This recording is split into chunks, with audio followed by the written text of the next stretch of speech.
This is Ayani. And this is Corinne.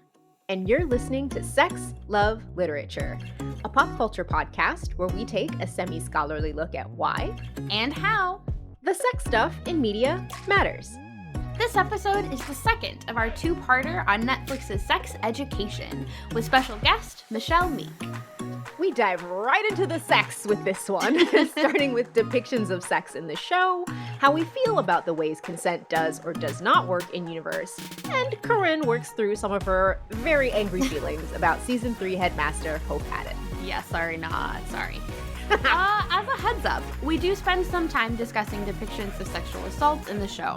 We've included a timestamp for the start and end of that discussion in the show notes. If you enjoy this episode, leave us a 5-star review on Apple Podcasts and Spotify. Plus, if you add a comment, it really helps other folks find SLL. As a note, this episode was recorded prior to the start of the combined 2023 WGA and SAG-AFTRA strikes. That said, without the labor of the writers and actors currently on strike, along with their counterparts in other countries who also deserve fair wages and labor protections, none of the works we discuss here or in other episodes would exist. All right, let's get started.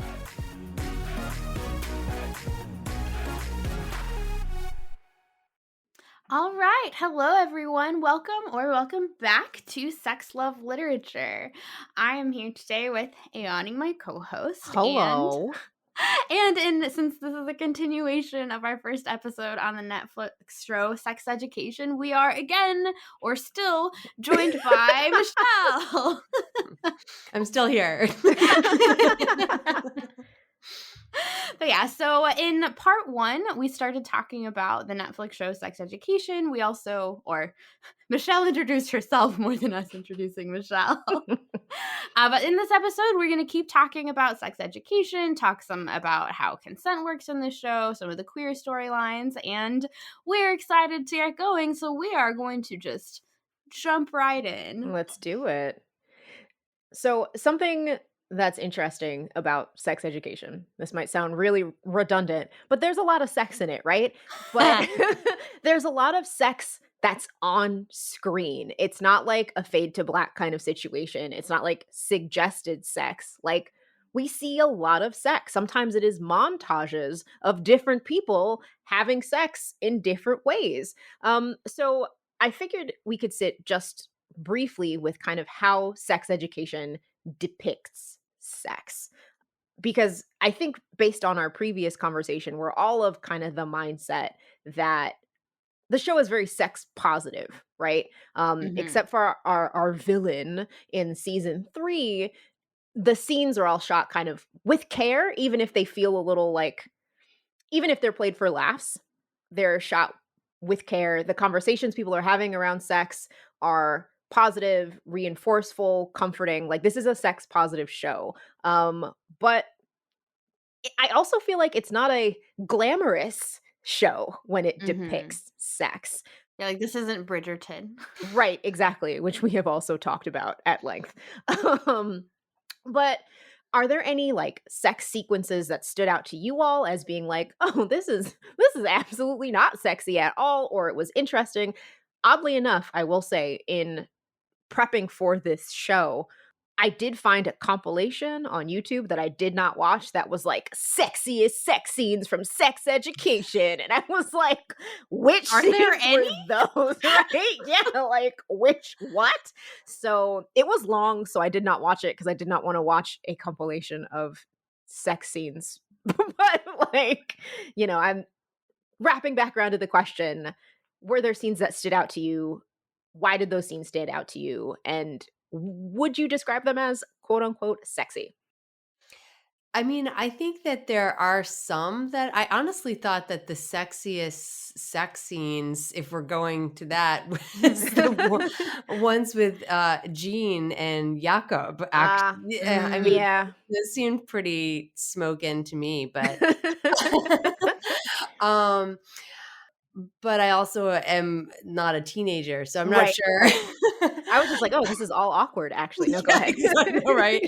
But I think that that's one of the things that the show does really well, actually, is that it goes to these as some sex comedies, youth sex comedies will do. Like they take you to these really awkward and uncomfortable Mhm. Mhm. places, in intimate moments where, you might feel like it's a little familiar or not, but you can certainly kind of relate to some of the confusion or embarrassment Mhm. or Mhm. kind of negotiation or anything that's happening in those kinds of scenes. And I actually found that really engaging and unique and interesting. Mm. Mhm.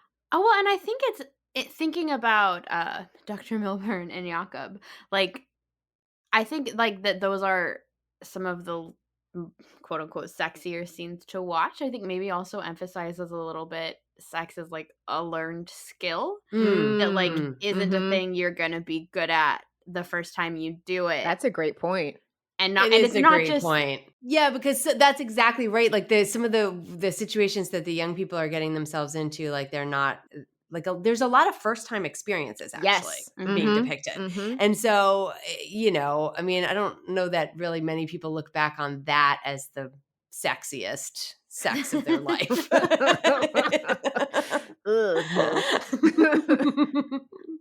Well, it's like learning the mechanics and getting, like, the mechanics to work, I think is also Mhm. different than doing something, like, I don't know, gracefully. That's a Right. weird word to apply here. I mean, pleasurably. Like, just because Mhm, you Mhm. mhm, understand how the mechanics work doesn't mean that you're doing it well, you know? Like, we have to learn Mhm. how to brush our teeth, which now we feel like, "Oh, I know exactly what I'm doing." But I think it's the same kinda thing, you know? Just because you know the mechanics of something doesn't mean you really know what you're doing. Like, there's, a sequence, I believe, in season 2 where Otis is not sure why, when he's not going down on when he's fingering Ola, why it's not working, and he shows what he's doing to not a friend, but an acquaintance on an orange, and she's horrified by what he's done. He's like, "So you're, like, mutilating her?" That's not the exact quote, but there's, like, a sense of he knows what he's supposed to do, kind of as you talked about last episode, Corinne, the gap between knowledge and experience, like, he knows what to do, but is not doing it gracefully at all, as that poor orange demonstrated.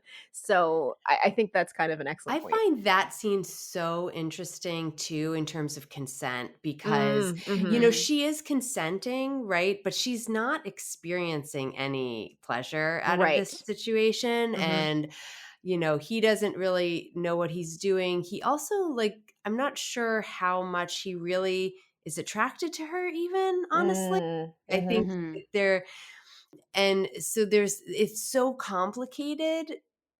She really has been the one initiating sexual encounters in Mhm. their relationship. And then when it starts to go there, like it's not really going how she had imagined it. Right. Mhm. And that felt very realistic to me actually. And Hmm. then and kind of a unique portrayal, I think, of Mm.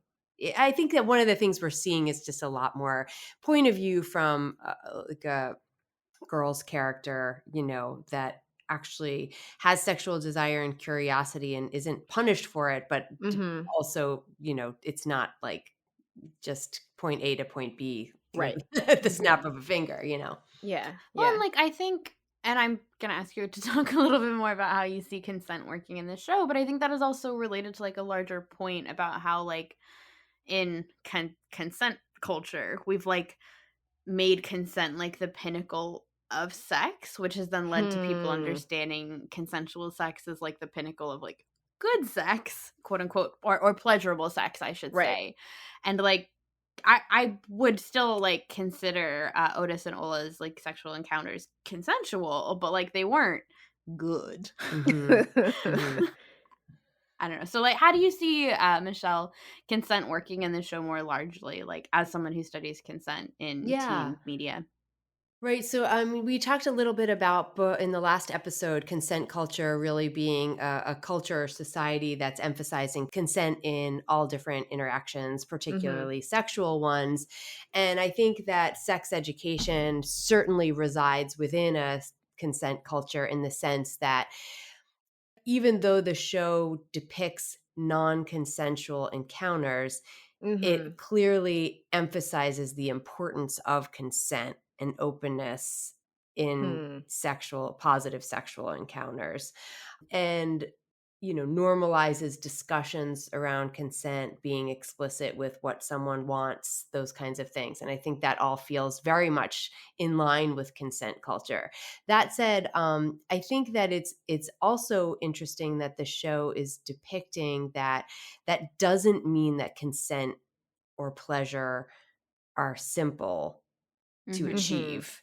And so in that regard, I think that the show is very useful in kind of getting at the heart of some of these kind of more complex issues around consent, Mhm. because someone can be, what happens when someone enjoys an encounter but they didn't consent. And we see a situation with Otis at the end of the second season where he and they're intoxicated, and Mhm. they Mhm. don't Mhm. actually can't quite remember what happened. How does consent factor into that? It just, I think that we sometimes make the mistake of thinking there's this like hard line between consent and Mhm. non-consent, and it actually can be more complex than that. And this show sort of Hmm. represents that. Mhm.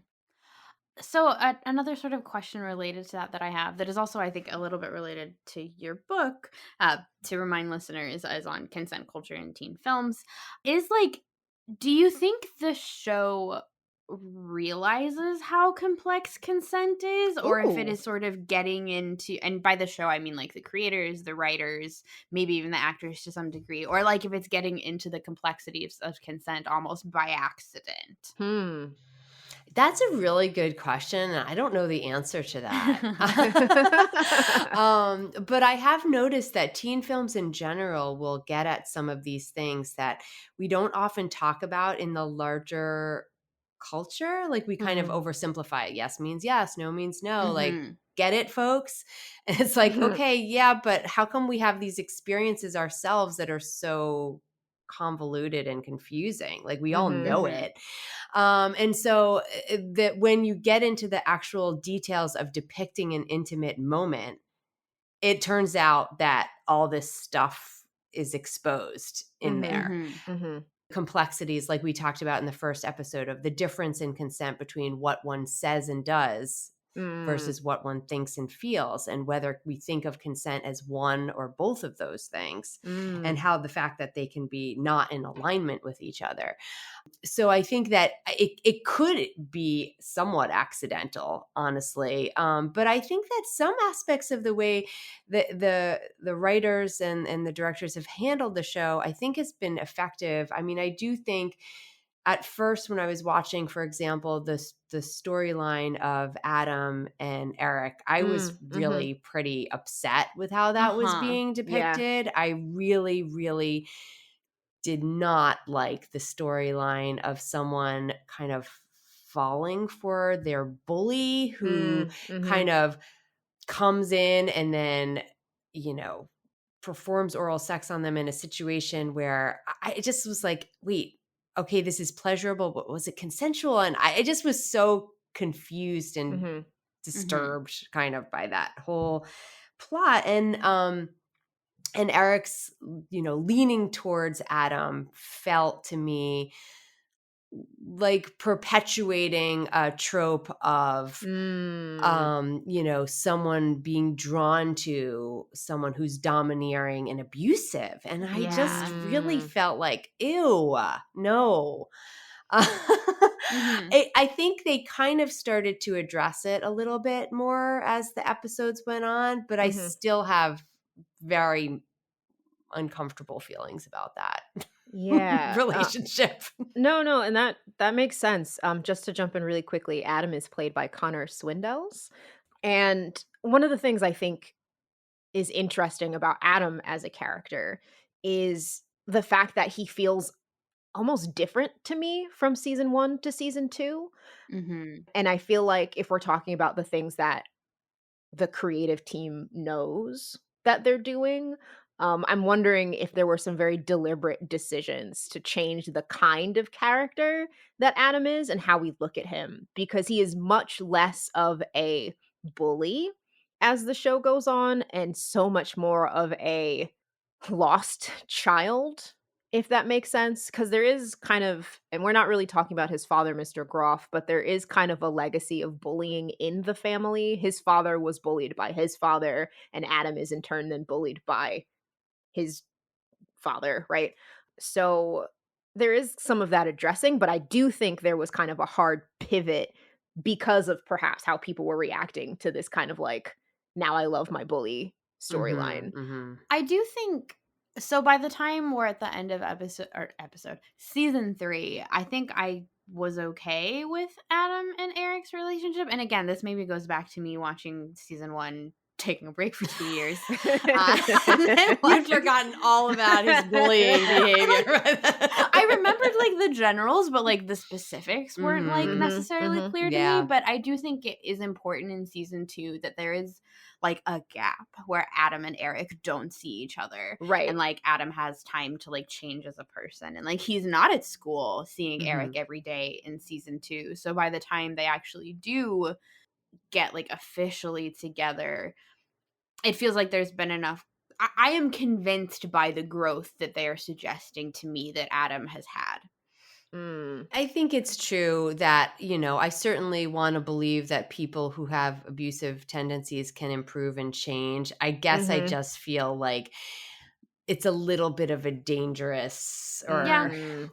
I think that a lot of times people stay in abusive relationships because they really believe they can change the other person. There's Mhm. sort Mm. of a Mhm. misconception that someone stays in an abusive relationship because they're like weak, which is not true. Mm. It's actually Mhm. kind of more the Mhm. opposite. They stay because they're able to withstand so much, and they think that they can like fix or remedy, and that, and that people are complex, and even an abusive person can you can empathize with them Mm. because, like Mhm. you Mhm. said, that they've had this tumultuous upbringing, they've been abused themselves. And so, you can see like, oh, of course Adam is the way that he is because of XYZ. Mhm. um Obviously, I do think that in a show it's a little different because they are kind of pivoting, and he makes really kind of remarkable strides in a short period Yeah. of time. Mhm. Mhm. Mhm. But I'm not sure, that feels more fantasy than reality. But Yeah. I don't know, maybe I'm just not as much of an optimist as I think I am. No, I mean, I we kinda touched on this a little bit in the first episode, but kind of like sex education is realism in that it's realistic, but then also I think there are a lot of elements that are kind of fantastical. Like, for example, and we don't have to stay on this at all, but like I have no idea what the real time period of sex education is because they have cell phones and that's clearly very modern, but everyone dresses like they're from the 70s. And they listen And to records. right, and they have, like, old cars. So there is this kind of interweaving of the fantastic almost in a sense in the show where, like, the bully being reformed so quickly is perhaps part of that fantasy, but Mhm. also, I mean, I'd have to look this up, right? Don't quote me on this, but I feel like people were like, "Wow, that storyline's kinda fucked up, guys," and they were like, "Oh, Mm-mm. maybe we need to make some changes here." Right. Because I don't disagree with you. Yeah, I think that's very possible. Yeah. I remember when I was watching the first season kind of being like, oh no, this is the Mhm. direction we're going in." So, Yeah, I was kind of horrified in that scene where they're like cleaning up the room, and then mm, took that mhm. turn. I was just, yeah. No, I think that is a very fair reaction and concern about that storyline. What do we think? So then maybe broadening the scope a little bit from Eric and Adam, what do we think about the representation of queer characters and the storylines of those characters in the show more broadly? Because I do think it is important to me as a viewer that like Eric isn't just like the token gay black best friend, I Mhm. guess. Yeah. Mhm. Uh-huh. Uh-huh. He is neither the only black character nor the only gay character. Mhm. Right. And his storyline is pretty well developed, but also like other storylines are as well. So like what were there any that stood out to you in particular that you definitely want to talk about, or like what do we think about that kind of representation that's happening? Well, I think it's interesting too that there's this shift in the 3rd season to start thinking about more gender exploration, because Mhm. that Mhm. was Mhm. something that felt like I thought they were sort of going there with Eric a little bit, in the Mhm. earlier episodes because Eric was kind of, you know, exploring, it seemed like exploring gender identity stuff a little Mhm. bit, but I think I also wonder if that could have been a response to fans kind of saying, "But wait, you've covered all of this ground, but you haven't kind of touched Mhm. on Mhm. this." Mhm. And so, um, it'll be interesting to see what season 4 brings as a Yeah, result, oh, like for what's sure. next, you know? So, kind of jumping on that, I did really enjoy, the storyline with Cal, who is a non-binary student at Moordale, and Jackson, who was previously the head boy. He was kind of a jock figure in the first Mhm. season and then got a lot more nuanced and developed as the show went on. And Jackson is played by Kedar Williams Sterling, and then Cal is played by Dua Sela. And I really kind of enjoyed that storyline because one, I liked Cal a lot as a character. I liked the fact that Jackson got to kind of hang out with somebody who did not have expectations of him academically or performatively, right? Because Jackson is a kind of Mhm. character that has a lot of pressure put on him. But one of the sequences that was really interesting in the show was when Jackson and Cal are starting to get intimate. Cal brings up the fact that if Jackson does this, then the two of them will be in a queer relationship. And that's something that Jackson has difficulty wrapping his brain around. Not in a I don't want to say not in a homophobic way, but Mhm. it's not a violent rejection, right? He's not like, "Oh, how could you say this?" kind of a thing. But I thought it was very interesting to watch him kind of wrestle with this idea, and that even though the two of them decided to not be further involved. And if I remember correctly, Cal has this really poignant line of like, "You won't I'm worried that you won't see me as I am, but you'll still always think of me as a girl." Mhm. Which I thought was really interesting that they were able to talk about this and part in a way that felt honest but was not negative. Does that make Well, sense? and I think so that sequence I think was really interesting to me as well, and I think part of the reason it works, and actually something I really like about Jackson's character is that his moms are lesbians. Yeah. Mhm. And I have, like, been shown and not told that Jackson isn't skeeved out by queerness. Like, he just is trying to figure out his own relationship to Mhm. queerness, Mhm. like, as an individual. And he doesn't have a problem with, like, other characters being queer or with queer relationships. Right. And I really appreciate, like, the way that they develop his relationship with his moms. Oh, yeah. Mm. Which was complex in its own way. Yeah. Mhm. Mhm. But I feel like it's yeah. very realistic that the show is kind of pushing in that direction because I Uh, just think that in the sort of generation that's coming of age right now, I mean, there's just so much more openness to mhm. gender and Mhm. sexuality exploration, or like sort of blurring or even just erasing some of these binaries and boundaries. And so I think that it's really refreshing to see a show as popular as Sex Education going there, Mhm. and Mhm. just Mhm. embracing that as a topic. And I think bodes well, honestly, for just how this representation up for youth across gender and sexuality spectrum, really. Mhm. So I know we have some other things that we wanted to talk about, but could we talk about Ola and Lily just for a little bit, please? So again, for context, I feel like I'm taking Corinne's role here and giving all of this context. But Lily is played by Tanya Reynolds, and she's kind of like the show's resident odd duck, and I adore her for it. So, towards the end of season 2, she becomes Ola's girlfriend. Lily is deeply into aliens and writes a lot of erotic science fiction, Mhm. and is described as, quote, "deeply weird." So she wears her hair in weird braids, wears a lot of clips. I'm using weird here with quotes around it, but also with a lot of affection. She has a very distinctive fashion sense. Right. Very distinctive fashion sense, but also a distinctive kind of way of moving through the world. Mhm. And one of the things that's explored through Lily is one, when we're introduced to her in season 1, she is very eager to have sex and is also trying to have sex with almost like anyone. Well, and it's like Um, she wants to have sex, if I'm remembering correctly, like, so that she knows about it, like, for her art, for her Right. writing. It's not like her reason to wanna have sex is, like, so that she knows, like, what it's like. Right, which as an artist I can respect, And she puts a lot of pressure on herself to have sex, which is kind of something that she and Otis bond over when he's still in his sex therapizing phase. And at first, when Lily realizes that she has attraction to Ola, she's not quite sure how to handle that, and they kind of there's distance between them for a bit, but they ultimately do come together. And then what Lily is kind of wrestling with in season 3 is vaginismus? Am I pronouncing Vaginismus. vaginismus? I put an extra miss. And that's kind of like a through line for her is thinking about sex and her body and also how she's showcasing that.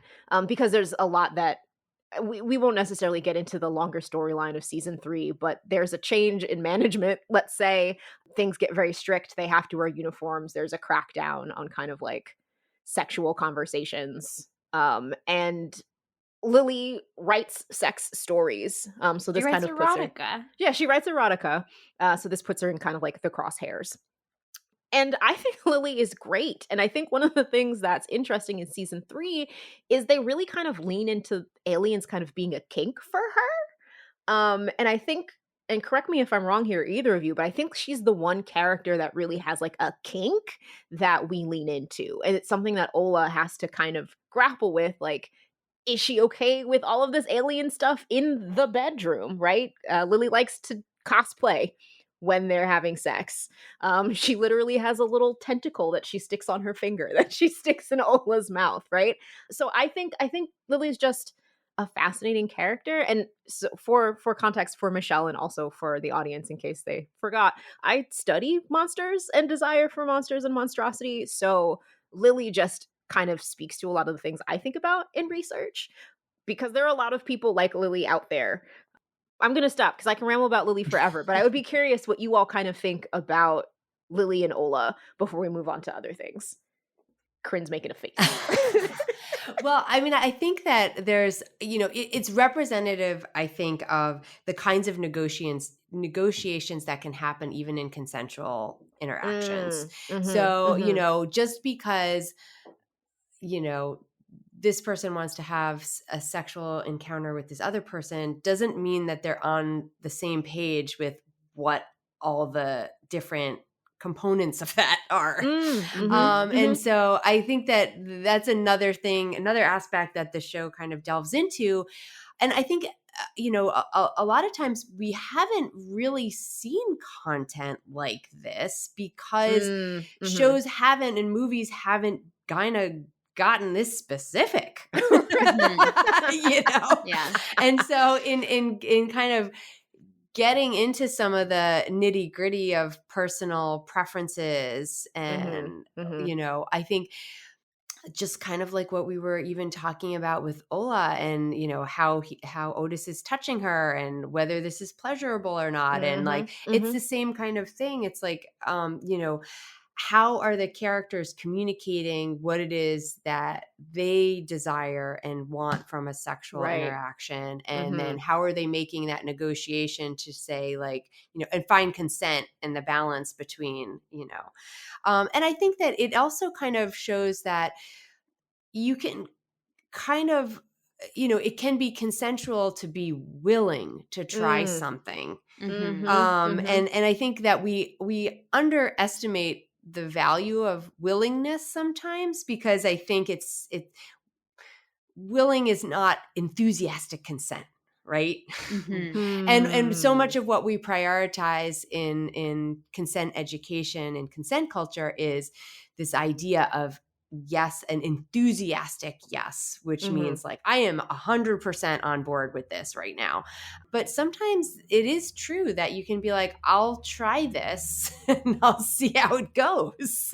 Mhm. Knowing that consent can be revoked, and especially if you're in a safe interaction where that that's something you can try and then say, no, turns out I don't want to proceed down this path Mhm, or whatever. mhm. And I love that the show is kind of exploring some of the details of that. Yeah.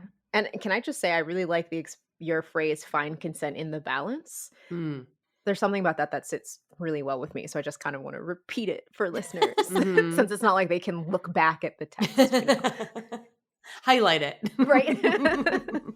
So thinking a little bit about how I think about Ola and Lily's relationship, because I think I feel as a viewer very like protective of them in a way, and especially of Mm, Lily. So like in the third season when the new headmaster essentially tries to like introduce shame Yeah. yeah. around Yeah. sex for a lot of the characters. I think so there's this really, and this is kind of a spoiler, like, but there's this really uncomfortable, really honestly horrifying scene Yeah. where the headmaster, and you can kind of understand why she's doing this, but also like it sucks that I don't know. Anyways, Anyway, so I think I texted Ayani. She's like a sort of poster girl for like girl boss gatekeep gaslight.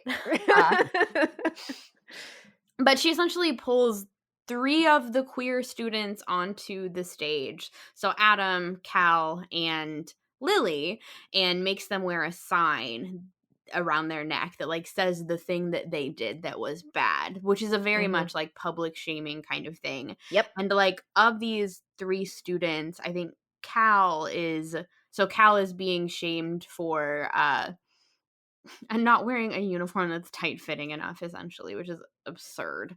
And Uh, also anti-black. I That's something that oh, we didn't really talk about, but there's definitely the kind of like yeah. the way that black children wear their clothes is unacceptable. Mm, So just throwing that in mm. there, but please continue. Yeah. Yep. But, like, Cal is angry enough in general that, like, they have some sort of protection against that, and then Adam is so used to being bullied by his father that like yeah like this sucks, but he also knows that he's being, so he like took the blame for something that Raheem did. It's a whole thing, but like so Adam knows that he's being shamed for something that he didn't do, and he's also just like used to, he has enough defense mechanisms built up Mhm. Mhm. that like Lily is the one that this, to me as a viewer, I felt like that this hurt the most in the Mhm. most Mhm. obvious way. Yeah. To like, so her story, one of her alien erotica stories gets published in the newspaper, which the headmaster decides reflects badly on the school, and that is how the newspaper frames it. Oh yeah. uh The newspaper was pretty brutal about how they yeah, discussed her story. Mhm. and I don't remember exactly what Hope the headmaster put on the sign, but like you can just sort of see Lily shrinking as like Hope calls her like dirty and disgusting, Mhm. and And that says that like everyone's laughing at her. Mhm. and like while Hope never specifically is like, I'm doing this because these students are queer, that she pulls out the three of the most like visibly queer students Mhm. Mhm. to treat this way, I think was very telling, I think, about Hope trying to like create like of the many ways in which Hope was trying to make her students conform, one of them is also like Mhm. heteronormativity. Yeah. Mhm. Mhm. I'm not sure what my point was there. I think I just like needed to work through that. No, Mhm. that's fine. I mean, you were very angry about it when you were watching it, so I'm not surprised that you had to be angry about it here too. I mean, it's sort of hyperbolic too. I mean, I think that, it's usually not as obvious as a head of school kind of calling out queer characters and shaming them in such a Mhm. public Mhm. way, but this kind of Mhm. thing on in 100 more subtle ways is happening all the Oh, for time. sure. Mhm. And so it's interesting that they chose to depict it in such an overt way, because I think actually what's happening is just as, if not more, troubling. And it's kind of like Mm. racism too, right? How it's Mhm. it's like almost like it's gone undercover, where it's just like, okay, it's we're not going to say anything overtly Mhm. out there, but there's a million kind of policies and things that we're going to kind of prioritize that emphasize the importance of being white or Mhm. heteronormative. Mhm. Mhm. Mhm. No, I think that's an excellent point. I think almost the show is a little bit more not undercover, but thinking more of kind of like the insidious kind of less obvious kind of racism with Hope, because there is definitely the division between the good black students and the bad black students Mm, that she Mhm. mhm. bases around like clothing and what kind of grades they get and how they follow the rules. So, I think you're 100% I mean, on point these there. things are still true. I mean, like, Mhm. I was just talking to one of my kids about lacrosse, and it's like, why Mhm. are there different uniforms for, quote, girls lacrosse and, quote, boys lacrosse? I mean, Mhm. does this make any sense whatsoever? Why are the girls wearing skirts and the boys wearing pants that are too big? Like, it just, Doesn't make sense. it how I mean, not only am I against them having boys and girls sports, but the fact that the uniforms are even different Mhm. is in 2023, like, people, stop. Mhm. Just stop. Yeah, I will say so one of the thinking about, like, I don't know, skirts versus pants, I do think Hope is an interesting character and that she is I mean, she's a stereotypical, quote, unquote, like, white feminist, so, like, when Cal says, like, "I will not wear a skirt," she's like, "Fine, I'm a feminist, you can wear pants, but it has like, the fit has to be in a certain" like, she has a Mhm. different she still has like, she's like, "Well, I'm a feminist, so, like, you can't get mad at me for enforcing my rules on you." Mhm. Mhm. She's Mhm. very good well, I mean, she's not that good at it because she gets fired, but she goes back and forth a lot between, Spoiler. like she goes back and forth between, like, the carrot and the stick a lot, and that, like, Mhm. some Mhm. like, telling Maeve that, like, "Oh, yeah, like, I think you should have access to this program. I will find the money for you to do it, so apply." And she doesn't end up finding the money, but she uses that, like, idea of, like, funding to be like, "Oh, and if you behave a certain way, then I will help you." But she doesn't Right. actually help her. But also, like, I did believe that she did try to find the money. Right. There's just never enough money. I don't know. She's a really complicated character, I think, that I don't know. Yeah. No, I think complicated is a great way to think about hope. And not to cut off this conversation, but to be conscious of time. I think, and I don't want to rush this, but having two consent scholars on the phone, it's not the phone, on the podcast. I think it would be really important to kind of spend a little bit of time thinking about the moment that consent was violated in the story because it's such a huge part of season 2 and carries over again into season 3. So what I'm gesturing to kind of opaquely for some reason is that Amy is assaulted on the bus heading to school. A man ejaculates on her leg, after jerking off to her, which is gross and terrible and disgusting, right? But what the show does then with Amy in her storyline is kind of talks about how she psychologically deals with the fact that this happened to her. And I know that talking about sexual assault in media is super complicated, and is done in a variety of different ways, and I definitely do not wanna take up the air in the room for this conversation, but I would love to hear both of your thoughts just on how that storyline came together for you, on things that worked well, on things that didn't work well, and why don't we start with Michelle since she's our guest? Sure. Well, I do think that it was important that the series kind of touched upon this subject a little bit, especially because to talk about sex or depict sex in so many explicit ways and not kind of go into some Mhm. aspect of Mhm, non-consent would feel like a huge omission. That said, I have to say I'm a little bit I don't love that the choice was to make it a stranger because we all mm, know that in fact the vast majority of non-consensual encounters are with people that are known to the mhm, person, the survivor or Mhm. victim, however they'd want to be called. And so that not to say that this couldn't happen or doesn't happen, but just to say that like I feel like it's an interesting choice to make it about a stranger.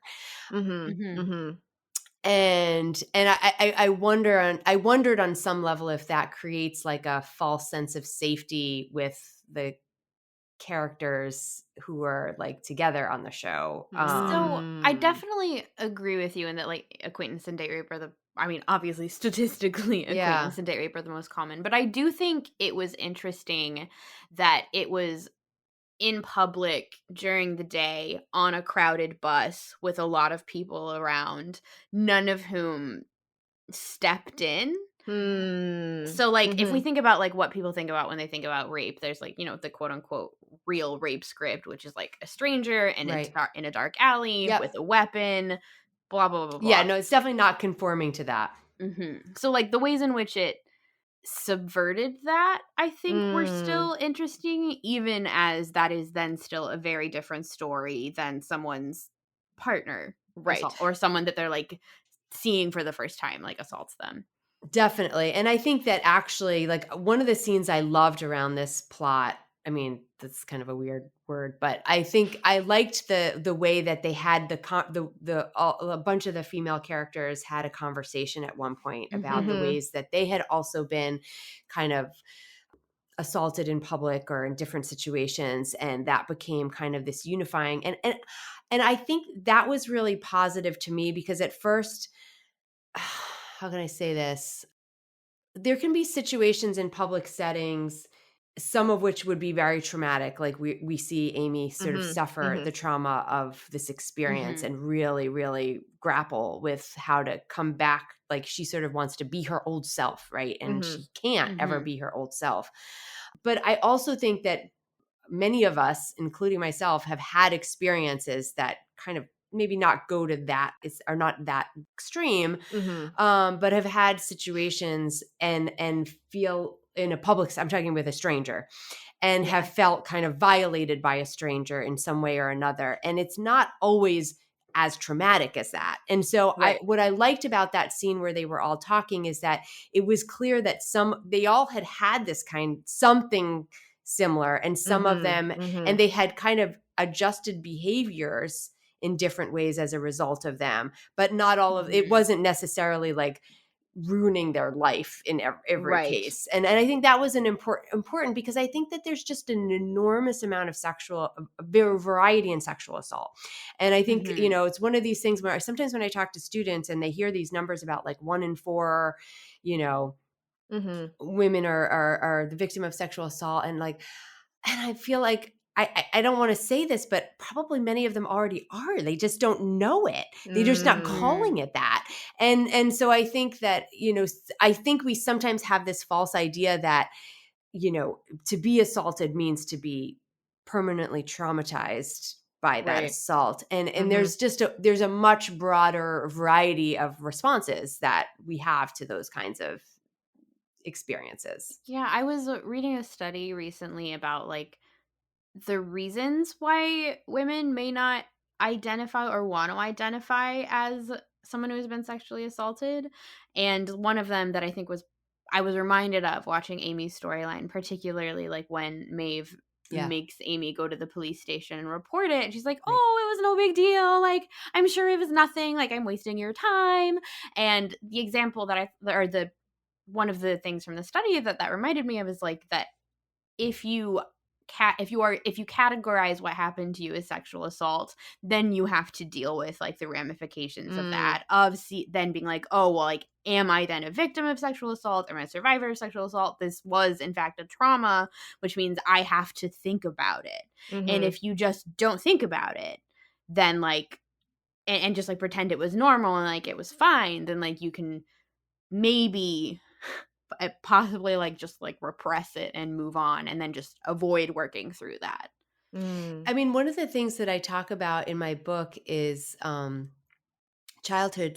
movies that depict childhood sexual assault. And there's Hmm. Jennifer Fox makes a film, The Tale, that's autobiographical, but it's fiction, but it's autobiographical about her abuse by her coach, her being Hmm. sexually abused by her coach. And she talks about coming to the point of making that film and thinking her whole life that, for till she was like in her 40s, that was just her first sexual experience. She didn't think of it as abuse. Hmm. And it wasn't Mhm. until she had had conversations with many women where she started to realize, wait, I was, a child. Mhm. And so that kind of caused her to reframe, but she also completely still rejects the idea of being a victim. And one of the things I kind of delve into is that agency can be accessed on many forms. Like Hmm. and Mhm. reclaiming agency narratively can be extremely important, even if you were victimized, and I'll put that, I don't know what, that shouldn't be in quotes, but not everyone who's victimized wants to identify as a victim, I Right. Mhm. guess. Hmm. And so, but the thing that I love about The Tale, Jennifer Fox's film, is that she keeps the voice of the child accessible as well as the voice of the adult. The adult is reframing the story as a victimization, as an Right. abuse. The child is insisting that she's the agent in this story. She's driving what happens here. And those two things are true at the same time sometimes. And Hmm. Mhm. I do think there's something to that, Corinne. Like I think there's not that it can be minimized. If you minimize it, then it will just go away. Like I don't actually, not to say that, but I do think that I think it's because of how we treat survivors in our culture, actually. Hmm. Mhm. It's because Hmm. we sort of show this storyline so often of the trauma being so severe that we think, well, I guess that I wasn't victimized because I didn't have that, I don't feel that way or Hmm. Mhm. something. And this is why, like, honestly, like I realized as an adult that I had been sexually assaulted in college, and I didn't really identify it as that until I Hmm. was like, until after Me Too, because I was like, oh wait, I was saying no clearly, Hmm. and something still happened, but it was something that I've thought a lot about, but I also don't feel like it didn't change me the way it changed Amy, in terms of Hmm. like Mhm. how it's really making her in that right after that happens, where she can't engage with her partner Hmm. anymore in that way Hmm. because she's just still thinking about this experience. And so I think everyone is unique, and that's kind of, I guess, the point. But I do love that the show is kind of talking about, kind of bringing up that through this plot line. Anyway, that was Yeah. a lot. No, Well, I no, mean, that's what we brought you on here for. That was its own podcast right there. I think we can both acknowledge sort of the limitations of like, well, like only having this particular storyline and not then having like, one of the big things with acquaintance rape storylines and also acquaintance rape in real life is like, what do you do with the rapist? And the show sort of sidesteps the Yeah. responsibility of having to figure out what narratively to do with a character who is a rapist, Mhm. which is Yeah. often very, very difficult. But yeah, I think we can appreciate the good things that the storyline did because ultimately I did really like the way that they handled Yeah. like the Amy storyline. And like I really, really love when like all of the girls, despite not really being friends or really Mhm. having anything in common except I Mhm. think I think like non-consensual penises or something. Mhm. I don't remember exactly how they framed it, but like when they show up to like help Amy be able to take the bus again, like Mhm. I loved that moment is almost a fantasy in a kind of way, but, like, Mhm. the Mm. emotion behind that Yeah. moment, it's made me cry, like, it was a Mhm. very emotional storyline. Yeah. I think it's symbolic of like the coming together that the fact that you're not alone is validating, and Mhm. Mhm. Mhm. and is a way of starting to kind of move on from the experiences that you had too, Mhm. or make sense of it or something. Yeah, and I also Mhm. appreciate that Amy starts going to therapy with Mhm. Otis's mom, with Jean Mhm. Milburn, to Yeah, kind of right. further talk through what's happening to her beyond kind of like the initial processing, but really thinking about what her life is gonna be like afterwards. Mhm. So I'm really glad I asked about that because that was a super generative conversation, and you all are great. And it was funny because, like, I almost felt the shift in the conversation because both of you were like in scholar mode, and I'm really here for it. There is honestly so much more that we could say about sex education, but then we'd have to have a sex education podcast. And that's a lot of editing for me, so we're not going to do that. But Michelle, I really, really wanted to thank you for coming on the show today, for accidentally doing 2 episodes with us.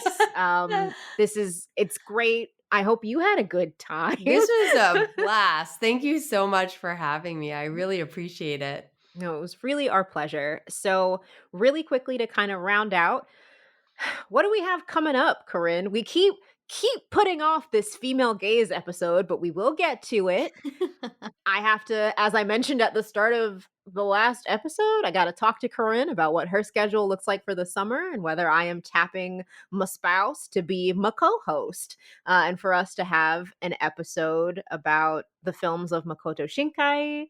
Um, I think there was some other stuff we wanted to talk about, but those are the two that are on my brain. Yeah, I think we're still gonna probably. I think we can't not talk about the great. So, Oh, yeah! The Great. Sorry, go ahead, continue. That was I just mean, I think exciting. that's probably something that, like, even if we like miss the wave of season 3 of Who's the Great coming out, I think we have to talk about it. No, So, you're absolutely right. Them's the rules. So that's kind of what we have coming down the pike. Michelle, where can people find you on the big wide open internets? So everyone can find me on my website, which is michelemeek.com, michelemeek.com, one L for Michelle. And from there, you can find my socials. You can read about my films and books and articles, etc. So I look forward to hearing from you. and as always, you can find us at Sex Love Lit on Instagram and Twitter. Wonderful. And this has been Sex Love Literature. Thanks so much for listening. You're all wonderful, and we'll see you next time. Bye.